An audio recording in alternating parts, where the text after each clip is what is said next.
Germany broadcasting, people of Britain, greetings from the Third Reich. This is the voice you have learned to fear. This is the voice of terror. Again we bring you disaster, crushing, humiliating disaster. It is folly to stand against the mighty wrath of the Fuhrer. Do you need more testimony of his invincible might to bring you to your knees? Very well. Are you ready, operative number 7? This is the voice of terror. A secret airplane factory somewhere in England. Listen, the screams of the dying can still be heard. This is the voice of terror. Are you there, people of Britain, shivering in your cellars? Listen, operative 41. The fuse is lighted. Oil to fuel your navy, to feed your tanks. There it goes up in smoke by the millions of gallons. This is the voice of terror. Do you still believe that there are secrets unknown to the Fuhrer? Listen. Tonight at 7:10, an important diplomat boarded a train at a little station outside Liverpool. Each split second is accounted for. The rails divide. The train hurtles through the air. The diplomat will make no report in London.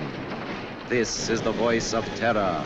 Englishmen, do you still await your doom in your stupid, stuffy little clubs? It will come, I promise you. Operative 23, the time is now. We strike you on the high seas, as well as on the land. This is the voice of terror. Englishmen, the Fuhrer strikes you now as he pleases. Water pours through your greatest dam, smashing everything before it, even as our invincible armies roll toward their objectives.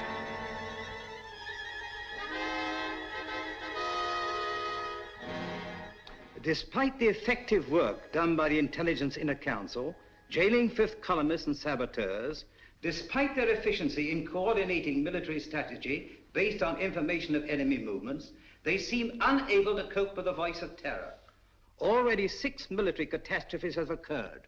The unmitigated nerve of the press. Now they're attacking us. At last the fellow to kingdom come. If only we could keep this insidious stuff off the air. I'm not sure that I agree with you. What purpose would that serve? Well, the people wouldn't have to listen to it. I've been talking to Crosby, the radio technician.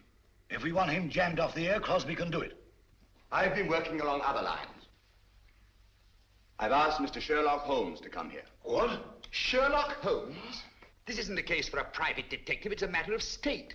In this emergency, we should take advantage of everyone's peculiar gifts. Mr. Holmes is the most subtle and extraordinary private investigator of our time. Are you intimating that the Army and Navy intelligence plus Scotland Yard are not equal to the occasion, Sir Evan? I'm sure they're equal to any occasion. They've done a marvelous job of lining up fifth columnists, saboteurs, and keeping us informed of the enemy's movements. But the voice of terror seems to have them stumped. Sherlock Holmes may have a new approach that will solve the problem. What's happened inside these walls has always been secret. We don't want any outsiders here. I'm positively and irrevocably opposed to calling in Sherlock Holmes. Perhaps you'll change your mind. I see nothing whatever to make me do so. Prentice is right. For ordinary criminal investigation, Holmes is excellent, but not for this. He's unorthodox and theatrical. I can tell you all about him. Gentlemen, perhaps I can throw some light on the subject myself. Holmes, how are you? So good of you to come. Good afternoon, Sir Evan. Your card opened all doors. Oh, Blouser! Oh, you've put on a little weight since you left school. You don't look any younger yourself, Dimples. How are you? Fine. Come in, won't you? You know these gentlemen? I think so. How do you do? I haven't had that pleasure. May I introduce my friend and associate, Dr. Watson? How do you do? I'm afraid I've arrived at an embarrassing moment. Not at all. This gentleman here. Admiral Sir John Prentice. Admiral Prentice objects most strongly to my being called in. How could you possibly infer that? From the carpet. Carpet? A man who rises from his chair and digs his heels sternly into the carpet is violently opposed to something, and the Admiral, being quite distressed by the criticisms of the press, would be most apt to resent my intrusion. Well, you've just arrived from Sevenoaks. Yes, of course. How on earth did you know that? Oh, pardon my mentioning it, but adhering to your left boot heel is a variety of clay known only in Sevenoaks. An amazing piece of deduction. Elementary, my dear Baron. Here's a broadcast of the voice of terror.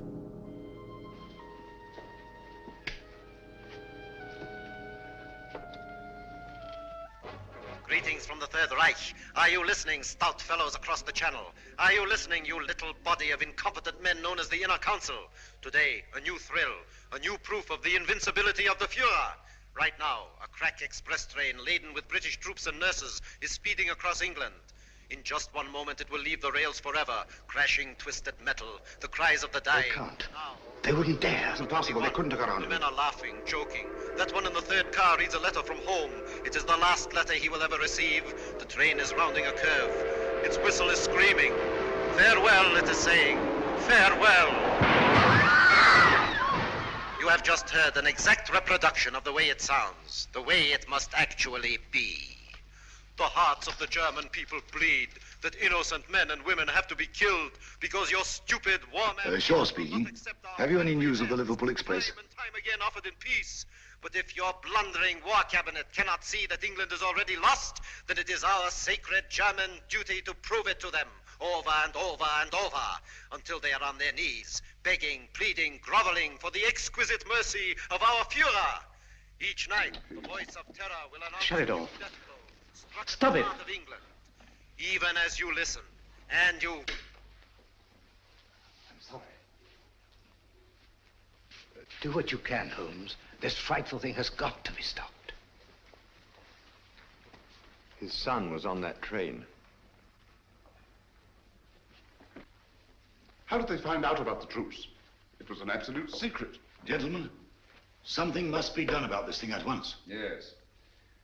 First of all, then, the voice must not be blocked off the air. But he's a menace.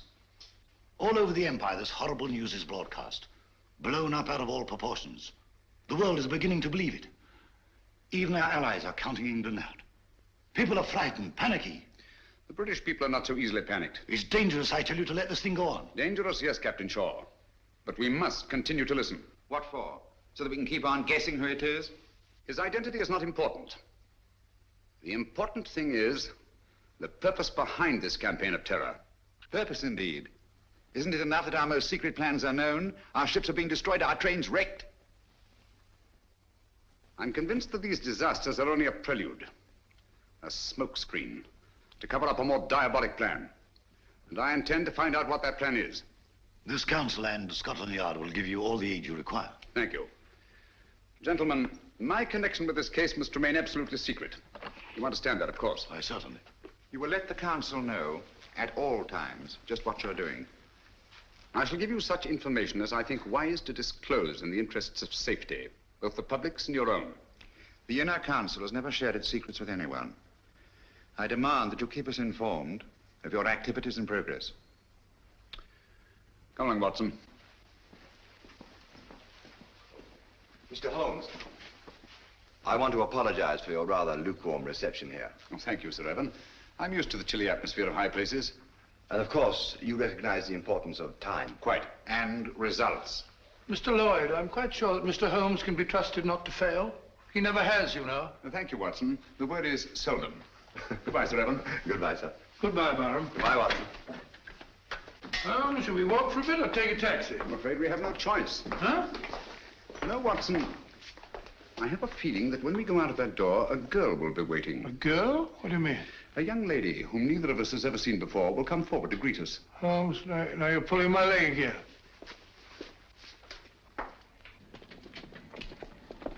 Mr. Holmes, I'm Joe Grandis. How do you do? This is my friend, Dr. Watson. How do you do? How do you do? I've been assigned to drive you around. Thank you. Good gracious me. Where do you wish to go? Baker Street. I know, 221B. Come on, Watson. Hurry up, old fellow.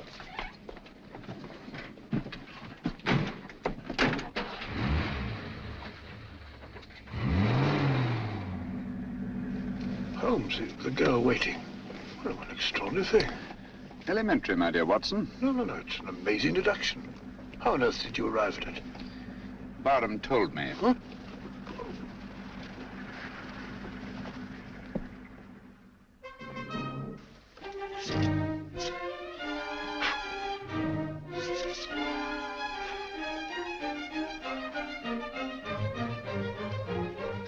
Oh, don't you worry, Mrs. Hudson.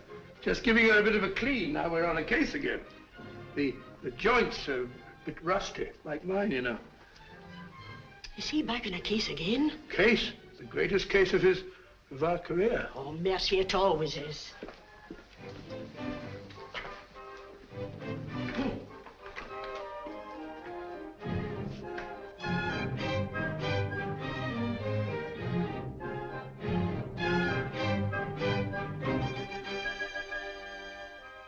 Holmes. Mr. Holmes. What? I'm sorry. Well, if you ask me, it's disgraceful. Beethoven's Fifth? Not at all. It's very good. Sir Ronald Headley's conducting very well tonight. I don't mean the concert. No? England's in danger.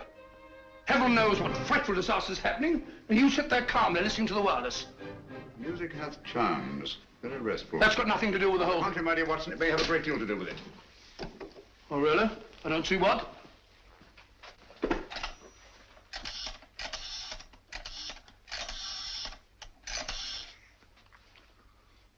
BBC request station, this is Sherlock Holmes. I understand you play recordings. Would you mind playing Beethoven's Fifth, conducted by Sir Ronald Headley? Thank you very much. But you just heard it. I like it. Huh?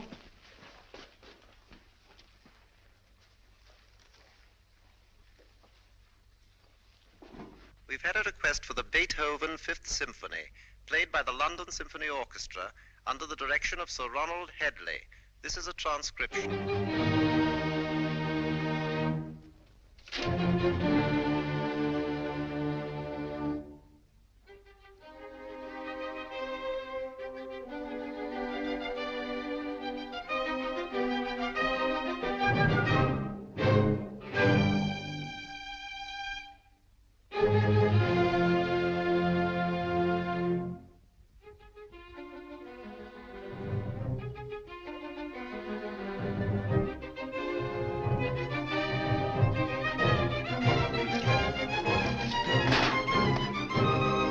What's that about?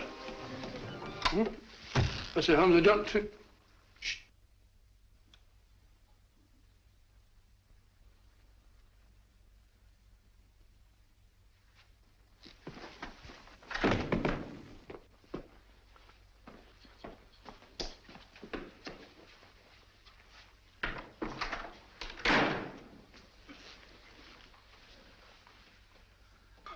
Mr. Holmes. Yes, Gavin? Christopher. Dead?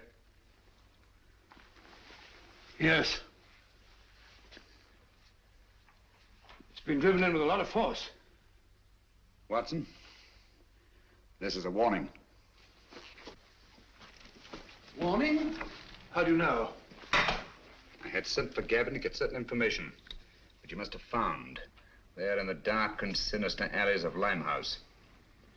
He came with his message, which someone doesn't want me to hear, someone determined and dangerous. What's the good of a warning of danger? You don't know from what or from whom? That we shall have to discover. This knife was thrown by the tip, from a distance of about 50 feet, by a man about 5'10". Steady, Holmes. Elementary, no fingerprints. But the distance and the man's height. The angle of entry, and the force with which he penetrated the victim. But Holmes, what do you suppose he meant when he said Christopher? We must find out at once. Come on, Watson. Huh? Come in.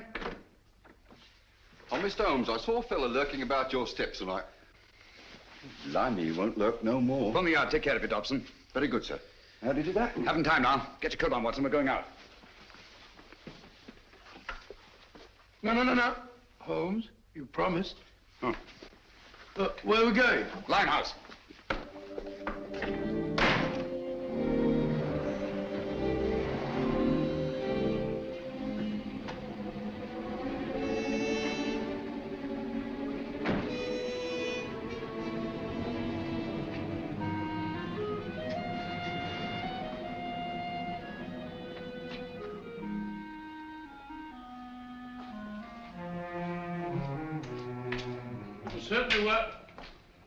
Certainly wise of you to let Miss Grandis go. This is no place for a girl or anyone else. Yet there seem to be people about.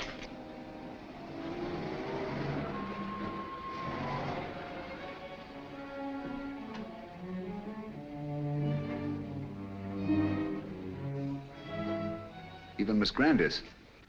If I'm not mistaken, she's keeping an eye on us. You're Mr. Sherlock Holmes, ain't you? Yes. I wouldn't come down here if I was you. This is Limehouse, and we don't fancy your sort of bloke in these parts. The fellow's absolutely right. Hadn't we better Quiet, be... Watson. This is still a free country.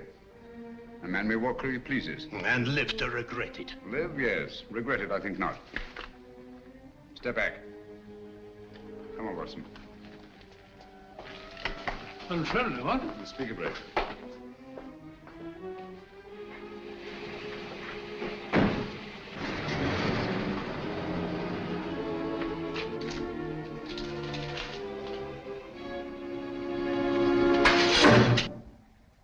What was that, Holmes? It's all right, quiet.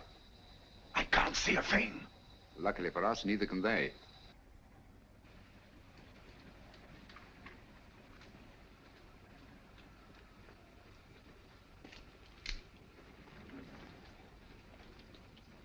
Apparently, the enemy has found out that we joined forces with the government. What makes you think that? This knife, like the knife which killed Gavin, was thrown by a former habitué of the docks in Hamburg. It's a German knife. The knife throwers of Hamburg are extremely expert. Mr. Holmes, can't we come back in the daytime? Certainly not. I don't think we're safe. No one in the world is safe now, Watson. Least of all us.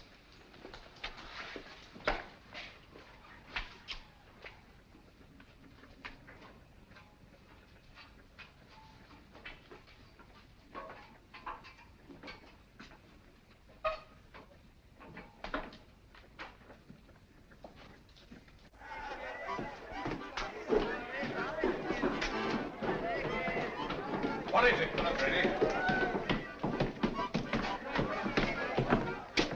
Now tell me that you don't recognize me.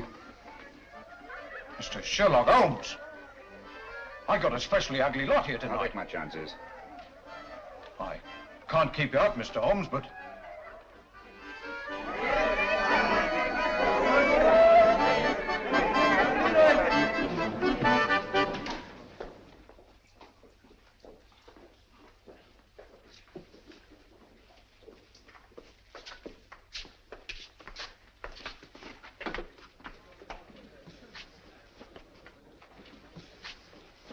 Where's the girl, Kitty? Gavin's sweetheart. His wife. Can you get her? It's urgent. Try. Holmes, I don't think I like this place much.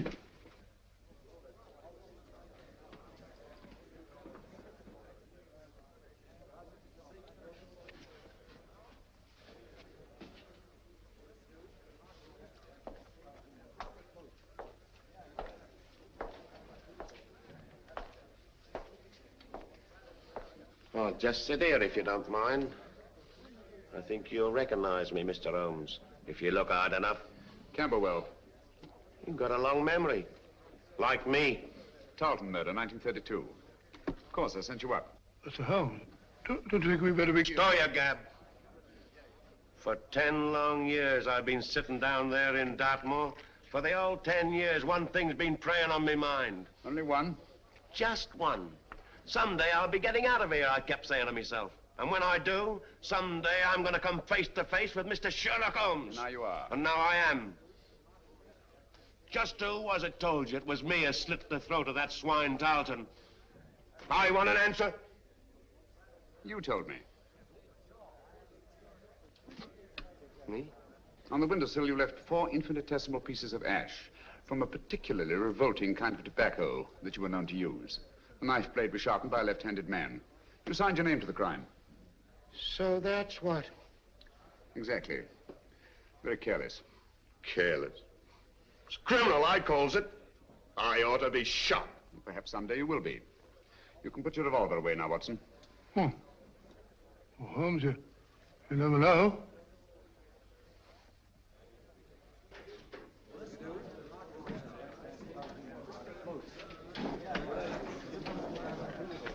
Where's Gavin? Sit down, Kitty. Where is he? You've got him into trouble. What have you done to him? Take it easy, Kitty. Gavin's dead. Dead? Oh, it ain't possible. Well, I was with him only 2 hours ago. You're trying to frighten me. No, I'm not, Kitty. It's you. You killed him. I warned him to stay away from you. I knew you'd do him in. I had nothing to do with it, Kitty. Well, who did then? Who did? He was knifed on my doorstep.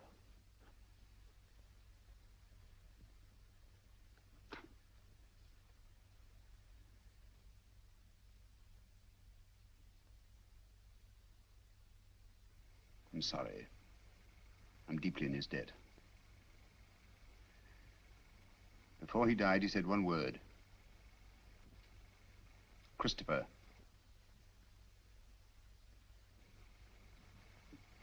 You know what it means? I've got to know. What's that to me? You want to avenge Gavin's death, don't you? I don't want nothing to do with it. Nor with you. I never had any dealings with the police, and I won't start now. I'm not asking this for myself. Our country, England, is at stake. Gavin was killed not by his own enemies, nor even mine, but by the enemies of England. So that's it. Yes, Kitty. The Nazis killed him. Help me to find out what Christopher means, and I promise the man who murdered Gavin shall pay for it. Think, Kitty. The cutthroats of the world menace us all.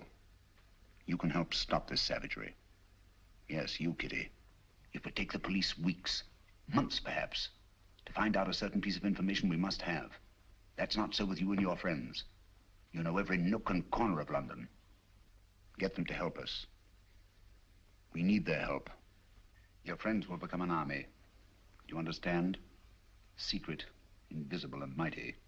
And you will be at their head, Kitty. You will be their leader.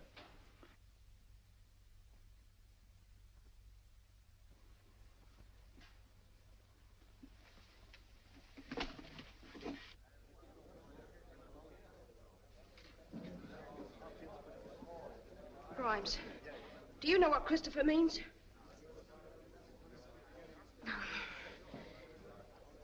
Dugan, do you know? Dugan, listen to me. I ain't got no time to listen to you, girlie. But you gotta listen. Someone killed Gavin. I don't know who, but you gotta help me find out. All right, don't help me then. Cut your own throats, that's what you're doing. Help me or help the Nazis. Sure, the Nazis killed Gavin. They might be your friends protecting them the way you are. Don't you know that all the crimes they commit are being blamed on you? Well, they are, and I hope you're hanged for them. You can have it. As for me, I'm British, and I'm proud of it. Nobody's gonna call me a Nazi and get away with it. Well, help me then. Tell me what Christopher means. Well, don't anybody know? It's gotta mean something. Well, speak up if you know what it is. Let's have it. Don't mean a thing to me.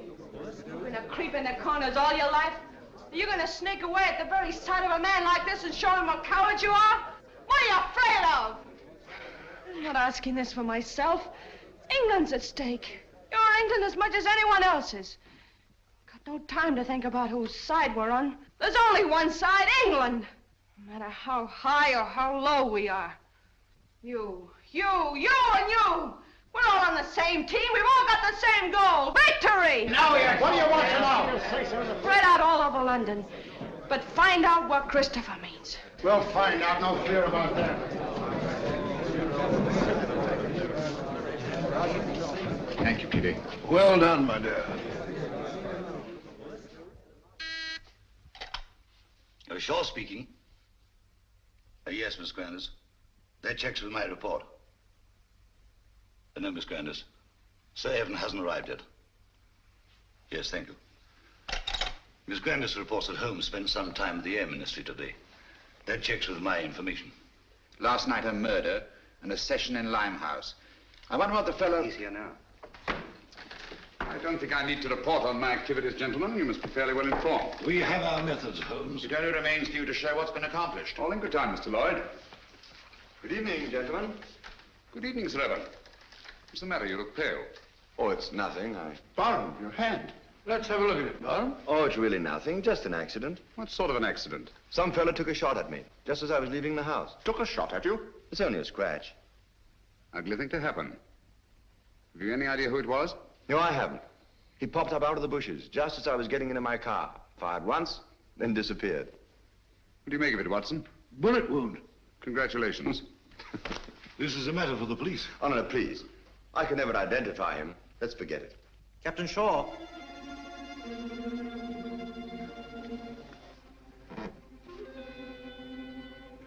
People of Britain, greetings. Is it shock you need? Very well. We Nazis can produce them till Britain's proud head is in the dust where it belongs. People of London, look out of your windows. You will see your promised disaster written across the skies. Lawford, turn out the lights, please. Look to the East India docks. Are you alert, number 20? Look, Britain, look, and wonder, and despair. We Nazis keep our promises. There's a terrible fire in East End. Concentration of men and supplies. American bombers, tanks, gone. Destroyed utterly. The flames are mounting, higher and higher and higher. Now the glare must be visible even to the short-sighted leaders of your bewildered government. Mark well the towering fires. They consume your new planes from America, your meager store of tanks, your puny munitions, and your food. Planes that were your only defense against our all-powerful Luftwaffe.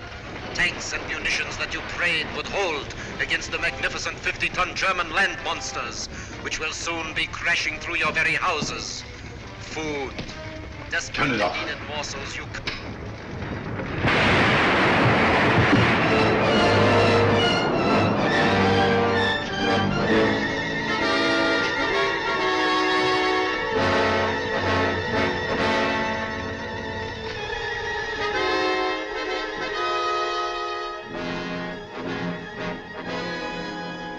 Gentlemen, this is really a terrible setback. How do they find out our secrets? It's horrible, the way it's timed, the precision of it.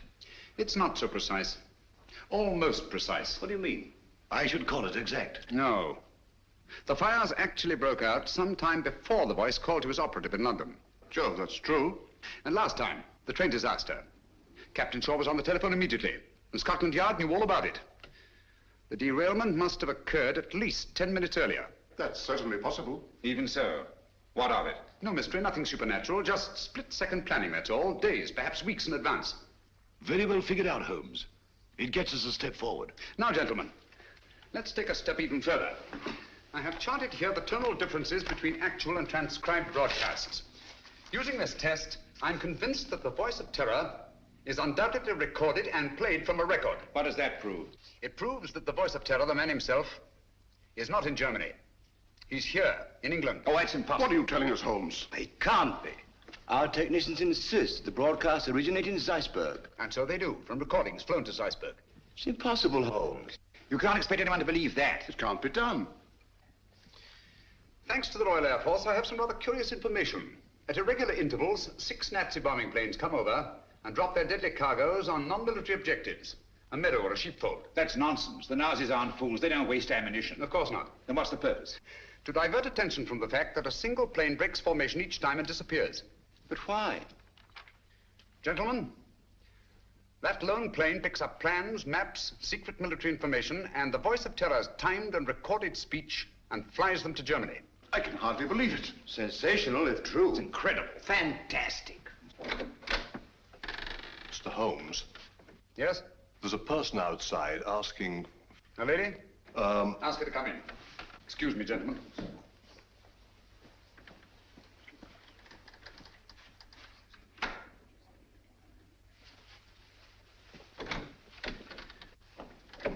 Gentlemen, I must leave at once. Where are you going?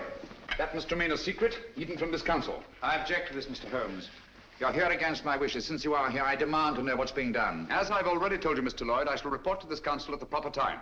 And so, gentlemen, until we meet again, as I hope we will, take no unnecessary risks. We're all in grave danger. Come along, Watson. Coming.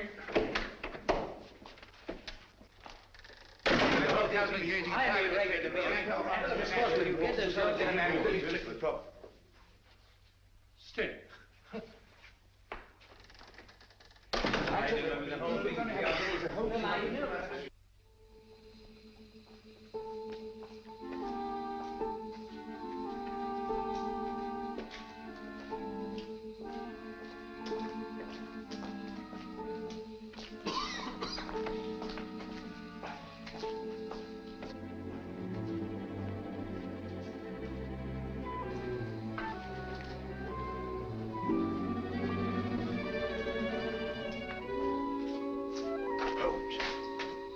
being followed. Yes, I know. It's Lloyd. Lloyd? How do you know? He's so obvious about it.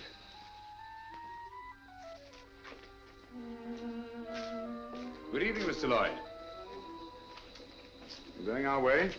I intend to find out what you're doing, even to the point of following me. This is our business, you know, as well as yours. All right. Come along.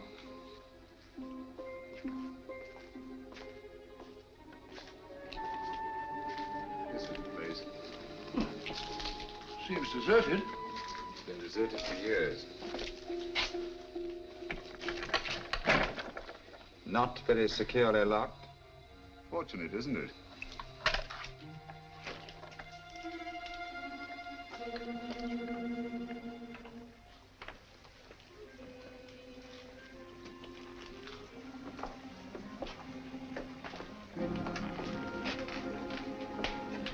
Water. It's the river. This is part of the old Christopher docks. Never heard of them? Christopher? I say, Holmes, isn't that the word that Right, Gavin... Watson. Oh, sorry. They're almost forgotten. They were built before Victoria.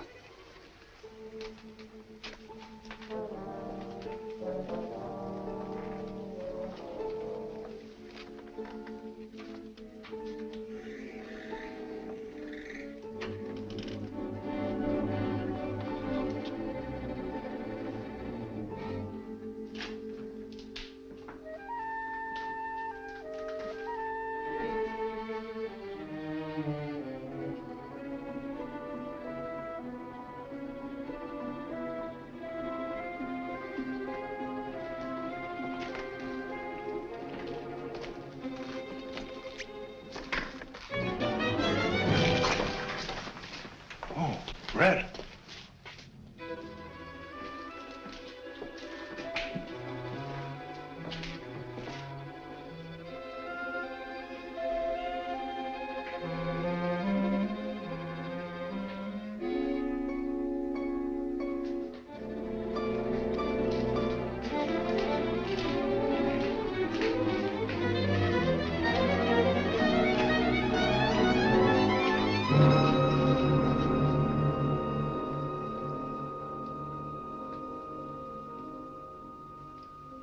Good evening, gentlemen.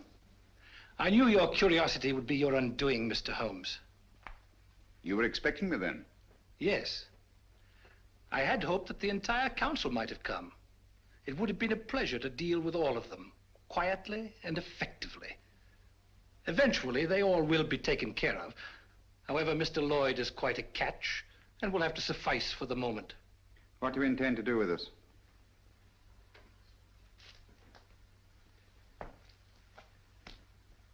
Were it not that time is so pressing, we might first put you on trial.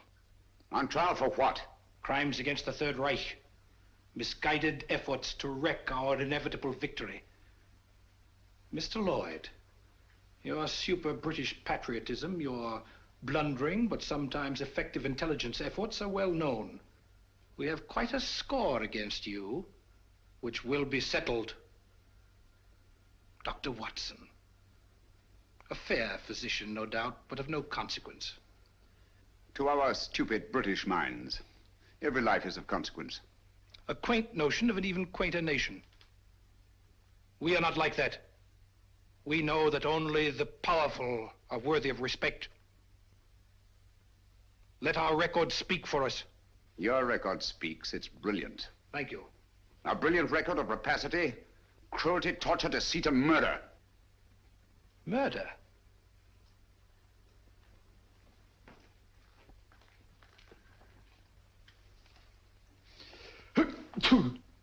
Gesundheit.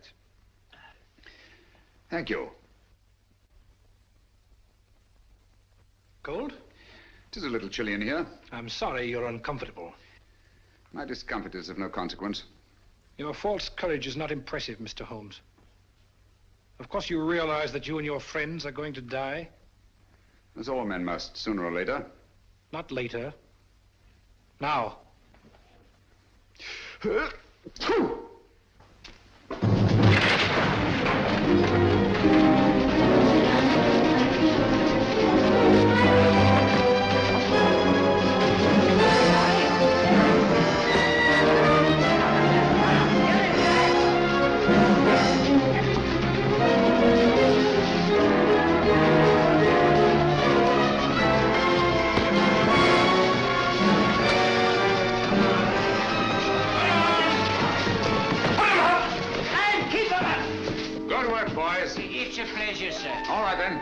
climb up there against the wall. Come on, get back again.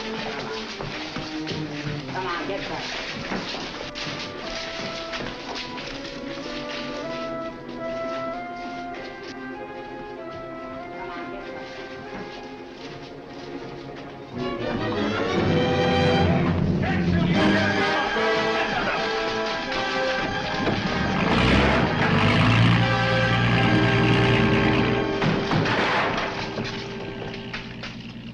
Got away.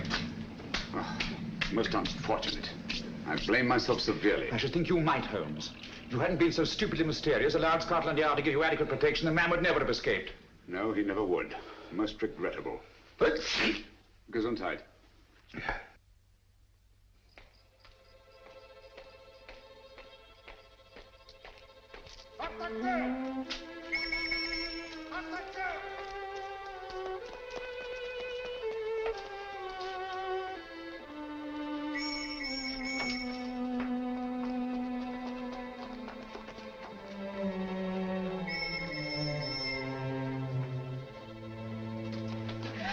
Keep quiet.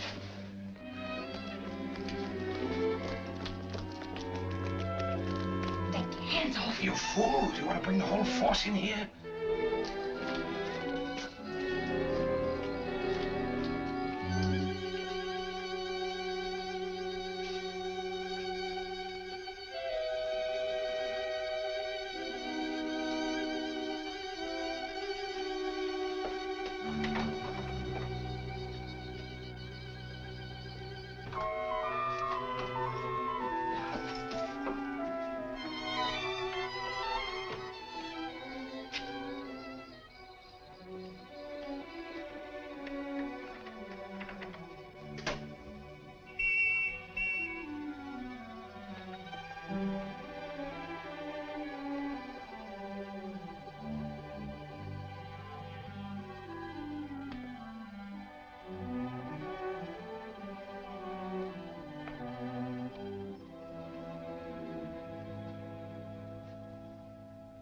So that was it, eh? Quite a haul. It's mine.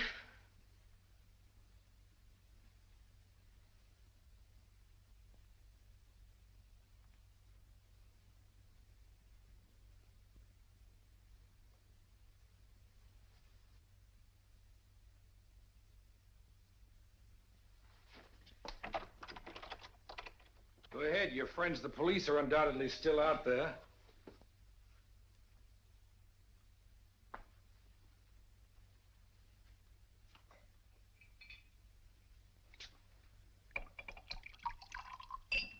There isn't a better hideout in all London.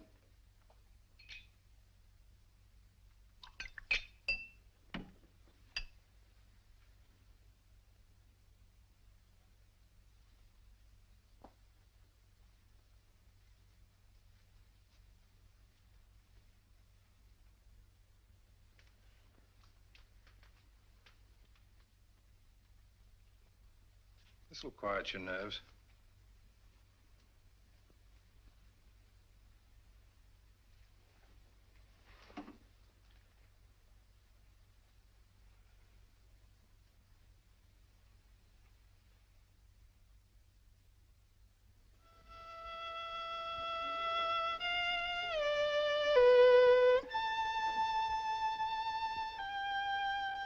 Your tea's got cold again.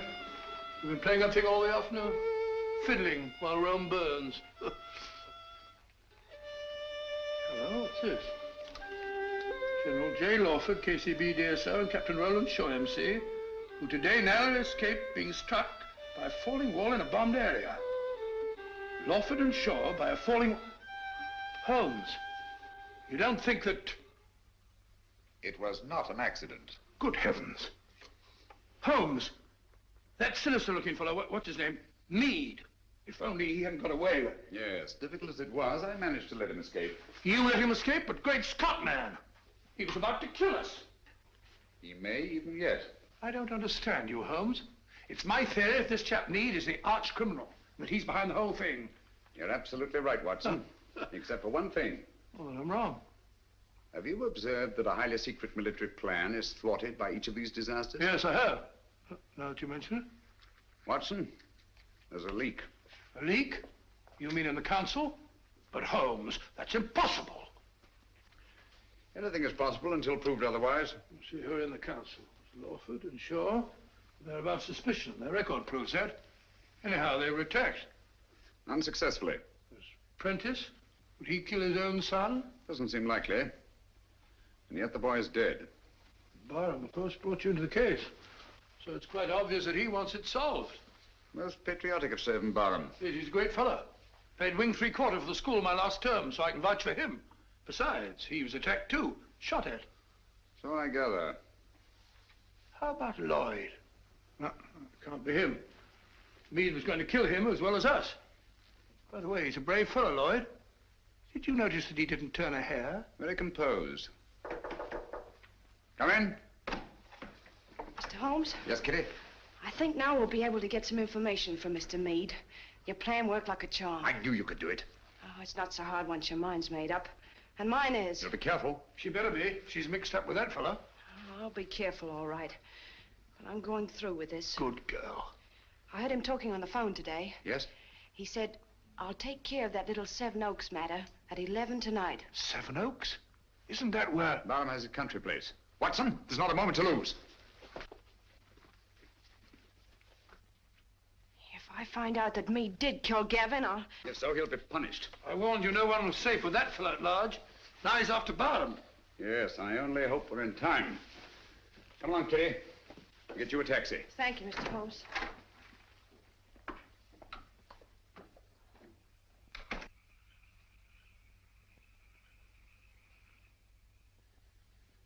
You think you ought to go it alone, sir? Worrying about that escaped German agent, huh? He threatens to kill the entire council, sir. Calm, Smithson. Took bigger chances than this in the trenches. Have you forgotten? I know, sir, but we were younger then. And there were no such thing as Nazis. I'm ready for him. I understand, sir.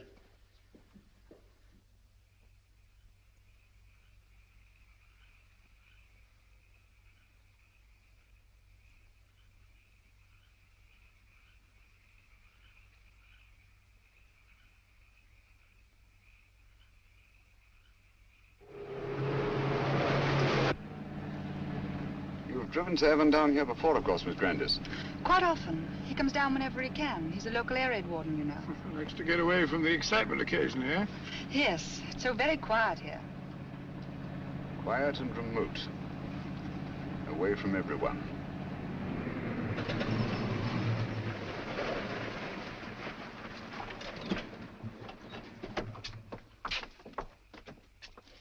Yes? Oh, Miss Jill. It's all right, Smithson. Where's Sir Evan? On his rounds, miss. Which way? Down that lane of trees, sir. I'll go. You stay here. You too, Watson.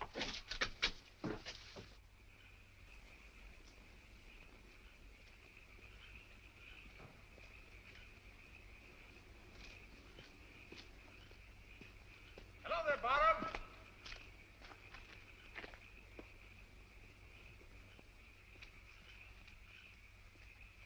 Holmes, what on earth are you doing out here?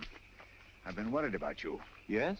That fellow Meade appears to be in the neighborhood. Do you mind if I go along with you? I feel better about it. Not at all. I'd appreciate the company. You know, it gets quite lonesome, especially on a night like this. By the way, do you feel you're getting any nearer a solution of this terrible business? Yes, yes, the end is in sight. Really? Well, would you mind telling me? Listen. Air raid sirens. Yes. Coming our way. Yes. Yet I don't seem to hear any planes.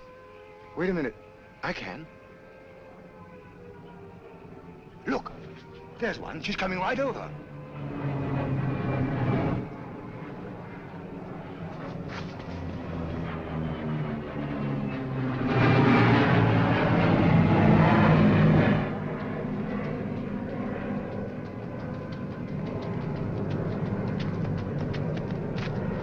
There she is.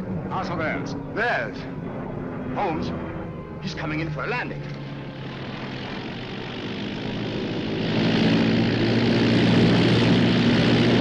The swine. That's a pickup plane. The voice must be here, close by. Then we've got him. Bottom! Be careful!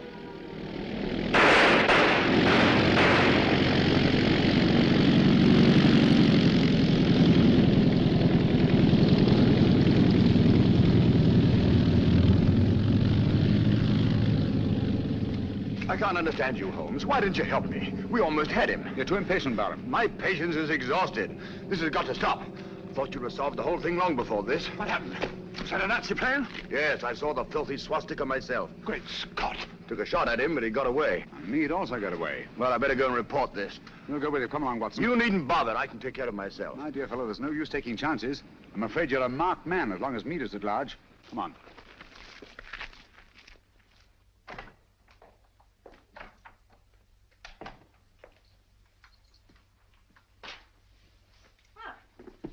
You're a fine one, leaving me alone half the night. You think I like it? I want to go out and have some fun. Don't bother me. Said you were going to let me work with you. Someday you'll come back and I won't be here. Where would you go? What's my business? Maybe you'll be waiting here next time and I won't come back. Don't talk like that. I'm sorry, Kitty. You seem sort of different lately. Anything the matter?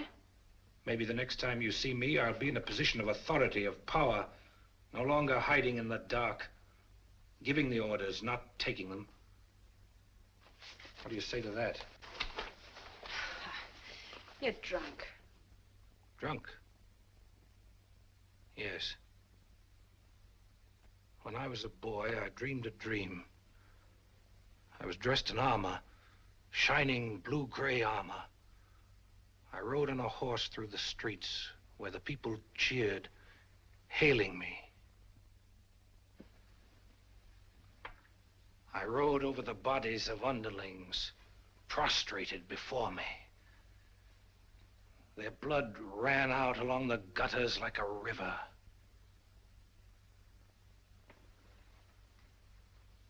What if this was no dream? What if it was prophecy? What if all this comes to pass?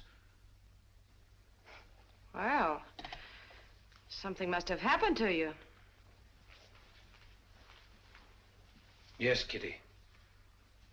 Something that you're going to share with me. Get your coat. Hurry.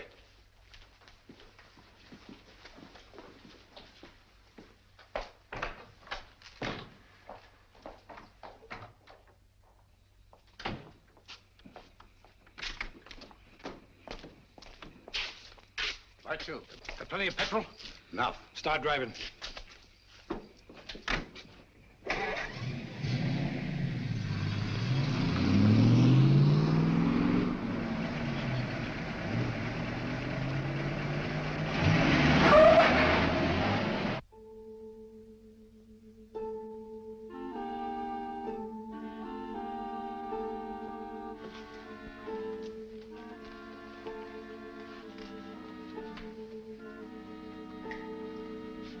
Where's Holmes? He'll be here, I'm sure. It's starting now. Here he is. You're almost late. I had to go to Downing Street. Good evening, ladies and gentlemen. Your favorite broadcaster, the voice of terror, coming to you from Zeisburg. Tonight I have something special for you. Where are you weakest, you weakening people of Britain? Consider well. Is it lack of food? Is it your stodgy leadership? Faulty ammunition? Scarcity of shipping? Lack of raw materials? Do you know that despite all your great efforts, your coasts are inadequately defended? Especially one coast. And there we shall strike. Swiftly, terribly. Tomorrow at sunrise. In a special broadcast at that time, I shall describe the carnage. Turn it off. What does he mean? What kind of threat is this? Remember, all our reports for the last few weeks have indicated abnormal enemy activity on the coast of Norway. That means an attack in force on our northeast coast. Then that's where we must concentrate all our forces, immediately. They'll never bring it off now that we know. This time the voice is boasting. Perhaps, but so far he's made good his boasts. What have you done to stop it? Shilly-shallying about while these crimes continue? This is the last straw. We must prevent this all-out attack at any cost. Sir Evans' right. All our available resources must be rushed to meet it. Withdraw material from elsewhere? If need be, yes. This calls for action, and lots of it. There's something curious about this broadcast. He said tomorrow. Always before, it was now. I wonder what it means. There's no time for wonder at this point. Mr. Holmes, your methods have got us nowhere. The situation demanded action and got none. Mr. Lloyd, I think I know when action should be taken. Nevertheless, we take charge now. This is a crisis you can't hope to deal with. A man to see you, Mr. Holmes. Bring him in. Yes, sir. Mr. Holmes, sir. Last night I trailed Kitty and the fellow Mead. Yes? They went to a place near a bomb village on the coast, sir. North? No, sir, south. South? Why didn't you come sooner? Motor trouble, sir. Just got back. All right, it can't be helped. Stand by until we need you. What? So, it's on the southern coast the drama's to be played. The fox is out of his hole at last. Mead has led us to the voice of terror. Gentlemen, we must set out at once. Are you mad? What sort of a wild goose chase are you suggesting? It's ridiculous. It's time to put a stop to this. Barnum speaking. Yes, of course. We've been ordered to accompany Mr. Holmes.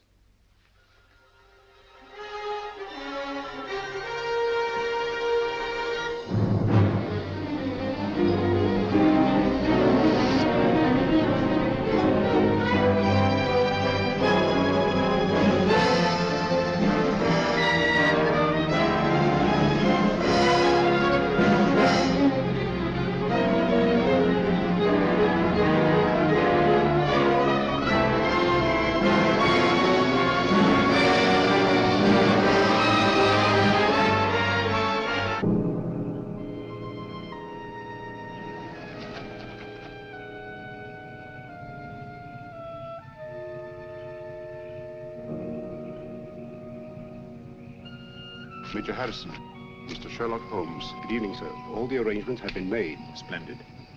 And that church up there? Yes, sir. All right. Let's go, gentlemen.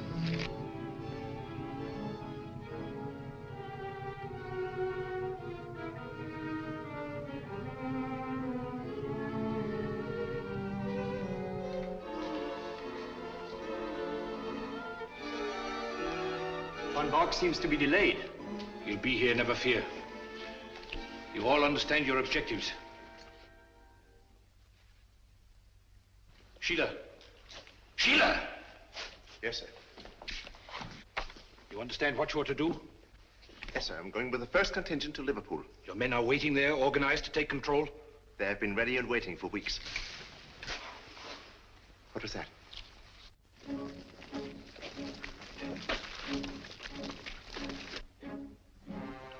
When the world is changing, it is natural to be on edge. Merely owls or perhaps wood rats. No, it sounded like... Sheila. Yes, sir. Go on. City of Croydon and Croydon Airport. All is prepared. You go. Birmingham, where I used to slave in the factories, but not anymore. The day has come at last.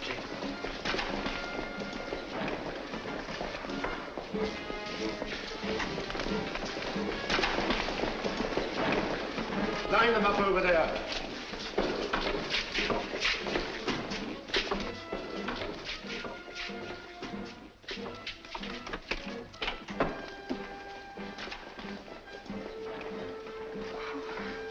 Mr. Holmes. Oh, I was afraid you'd be too late. I'm glad you're safe, Kitty. Come along, sit down.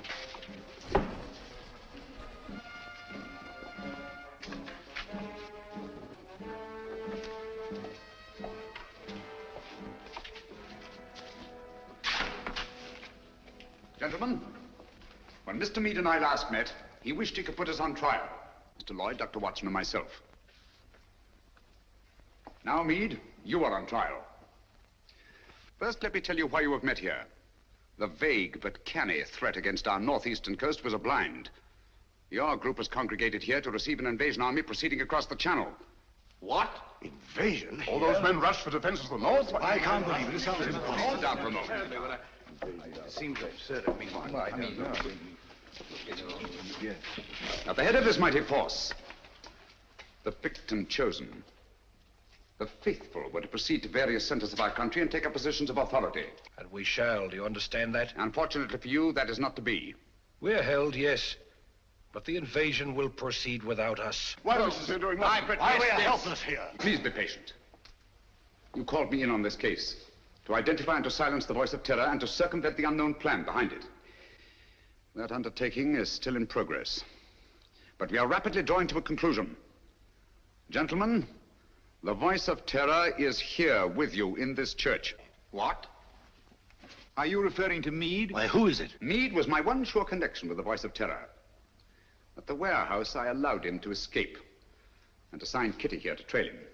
When I learned through Kitty's abduction that Meade had come down here to meet with a group of men, I asked myself why. Why a deserted fishing village on the Channel when Scotland was to be the next scene of disaster? And why was it necessary to withdraw great stores of ordnance and material for the protection of Scotland? It was a ruse, gentlemen, to leave this coast unprotected. A ruse devised by the voice of terror. I knew quite early, of course, that the voice was a member of your august body. You dare to insinuate that one of us... If this is meant to be humor, it's very ill-timed. German agents knew I was on the case the very night I was called in. How did they know this secret? One of your counsel informed them. There were attempts made on the lives of all of us. But the attempt made on the life of one of your members was entirely unsubstantiated, resting on his word alone. One member whom I went to the country ostensibly to protect, actually to surprise. This member fired on the Nazi pickup plane, not in rage as he pretended, but to warn and frighten it away. That was very clever of you, Sir Evan. Sir Evan? I can't believe it.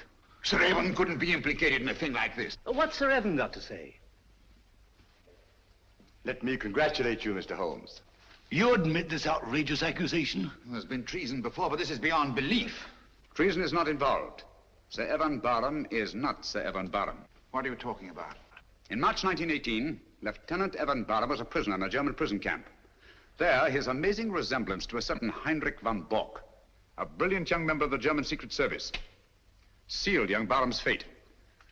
One morning, he was taken out and shot, murdered in cold blood. Then this man is Heinrich von Bock, who has been masquerading in Barham's place for the past 24 years. You see, gentlemen, the Germans plan well in advance. It's incredible. How could a thing like this happen? Barham had no immediate family. The details of his private life were avidly studied by von Bock, who was 3 years at Oxford and had a perfect knowledge of the English language and English habits. So, with possibly the help of a little plastic surgery, not forgetting the considerable resemblance to Barham in the first place, the deception was carried through. Very clever, Mr. Holmes. I must say, Holmes, this is positively amazing. What made you first suspect Barham? The real Sir Evan Barham carried a scar from childhood. This one is about 20 years old. A detail, but significant. I can't believe it. It was Barham who insisted on your being brought into the case. A colossal piece of egocentric conceit. One to match your own, Mr. Sherlock Holmes. Of course I brought you into the case. To see your weak and silly handling, to watch you fumble and lose it. Are you too stupid to realize that this group is but a small part of our organization? We have men stationed all over England, ready to take command. They never will. They were all taken exactly at dawn, just as you were. So now we are trapped, huh? No, gentlemen. It is you who are trapped. Listen. Even now our Messerschmitts are roaring overhead, the vanguard of the invasion. Why are they not routed? Where are our boasted anti-aircraft guns? They are silent. Our little ruse was entirely successful. The coast has been stripped of its defenses. Preserve your vaunted British vanity as best you may in this your hour of most humiliating defeat. You have not captured us, my friend. We have annihilated you. Do you really think us so blind that we would strip this coast of defenses because of a voice on a phonograph record? The Council was deliberately misinformed about moving the defense forces. You are trying to save your face. Look, if you think I'm lying. Those are not Messerschmitts. They're Spitfires and Hurricanes, returning from blasting your invasion forces, destroying men and barges by the thousand. Look further, Von Bock. Look below. Commandos, tanks, slipping away now that your invasion force has been destroyed to bring ruin and terror to your people.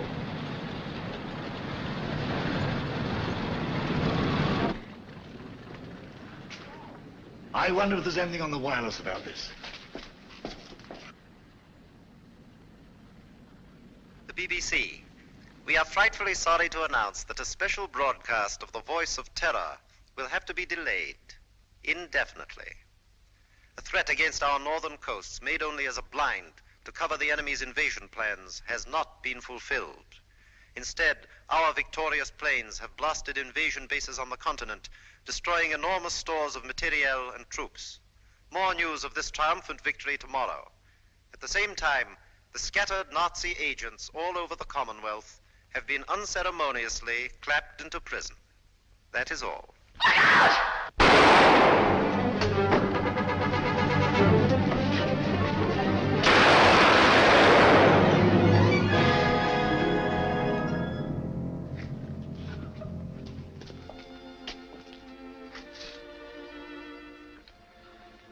This girl merits our deepest gratitude. Our country is honored in having had such loyalty and devotion. We'll remember. Holmes, I don't know how we'll ever thank you. Don't try, it isn't necessary. I'll be with you in a minute, Holmes. I'll just see that she's taken care of.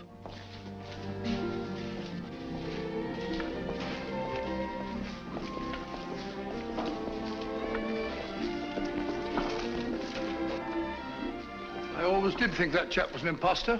Barham was a good fellow. Played wing 3/4 for the school.